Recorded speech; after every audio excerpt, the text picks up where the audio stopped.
ഷെയ്ഖ് റിഫാഇയുടെ കാരുണ്യ പ്രവർത്തനങ്ങൾക്ക് മാതൃക മുത്തനബി തങ്ങളായിരുന്നു. എല്ലാ ജീവികളോടും അനുകമ്പയും സ്നേഹകാരുണ്യവും നിറഞ്ഞൊഴുകുന്ന മനസ്സുമായാണ് മഹാനവറുകൾ ജീവിച്ചത്.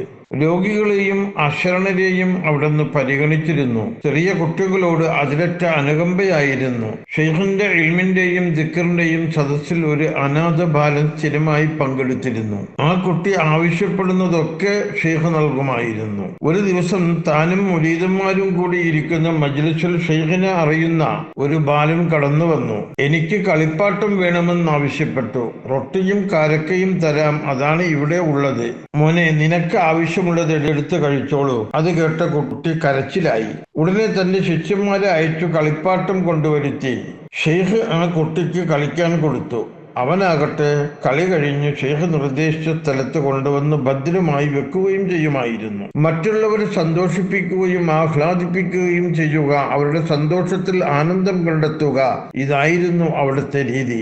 മുഹമ്മദ് ബിനുൽ മുഖദ്ദർ ചോദിച്ചു, എന്താണ് അങ്ങേക്ക് ഏറ്റവും ഇഷ്ടപ്പെട്ട കാര്യം? സത്യവിശ്വാസികൾക്ക് സന്തോഷം പകരുക, സൃഷ്ടികളോടുള്ള സ്നേഹവും വാത്സല്യവും സൃഷ്ടാവിനോട് അടുപ്പിക്കും, ഇതായിരുന്നു അവിടുത്തെ മറുപടി. മനുഷ്യനോടും മറ്റു ജീവികളോടും കാരുണ്യം കാണിച്ചിരുന്നു. അള്ളാഹുവിനെ കുറിച്ചും അള്ളാഹുവിന്റെ സൃഷ്ടികൾക്ക് നൽകിയ ആത്മാവിനെ സംബന്ധിച്ചും മൂല്യബോധത്തോടെ ചിന്തിക്കുന്നവർക്ക് മാത്രമേ ജീവികളുടെ പ്രാധാന്യം മനസ്സിലാവുകയുള്ളൂ. സ്നേഹവും കാരുണ്യവും കാണിക്കുന്നത് സത്യവിശ്വാസിയുടെ സ്വഭാവമാണ്.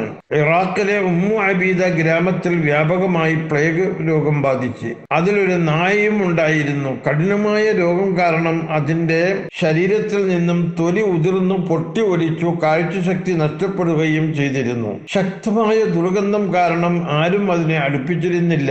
നടക്കാൻ പോലും ആകാതെ ആ തെരുവ് നായ അങ്ങനെ കഴിഞ്ഞു. ജനം അതിനെ നാടിന്റെ പുറത്തു കൊണ്ടുപോയി കളയുകയുണ്ടായി. വിവരം പറഞ്ഞ ഷെയ്ഖ് അവറുകൾ അതിന് മരുന്ന് കൊടുത്ത് മരുന്ന് വെച്ച് കെട്ടി വെള്ളം ചൂടാക്കി കഴുകി വൃത്തിയാക്കി ഭക്ഷണം നൽകി തണലൊരുക്കി വേണ്ട പരിചരണങ്ങൾ കൊടുത്ത് 40 ദിവസം ശുശ്രൂഷിക്കുകയും ഉണ്ടായി. അതിന്റെ വ്രണങ്ങൾ സുഖമായി ആരോഗ്യനില മെച്ചപ്പെട്ടു. 40 ദിവസം കഴിഞ്ഞ് നാട്ടിൽ തിരിച്ചെത്തിയ ഷെയ്ഖിനോട് ഒരു നായക്ക് വേണ്ടി ഇത്രയും സേവനം വേണ്ടിയിരുന്നു എന്ന് അന്വേഷിച്ചവരോട്, നീ എന്തുകൊണ്ട് ആ ജീവിയോട് കരുണ കാണിച്ചില്ല?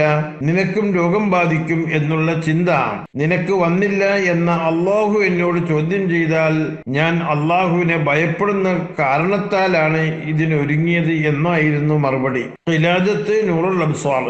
അള്ളാഹു തആല ഷെയ്ഖിന് മുന്തിയ ജസാ നൽകട്ടെ. അവിടുത്തെ ബറക്കത്ത് കൊണ്ട് അള്ളാഹു നമ്മെ ഇരുവീട്ടിലും രക്ഷിക്കുമാറാകട്ടെ. ആമീൻ യാ റബ്ബൽ ആലമീൻ.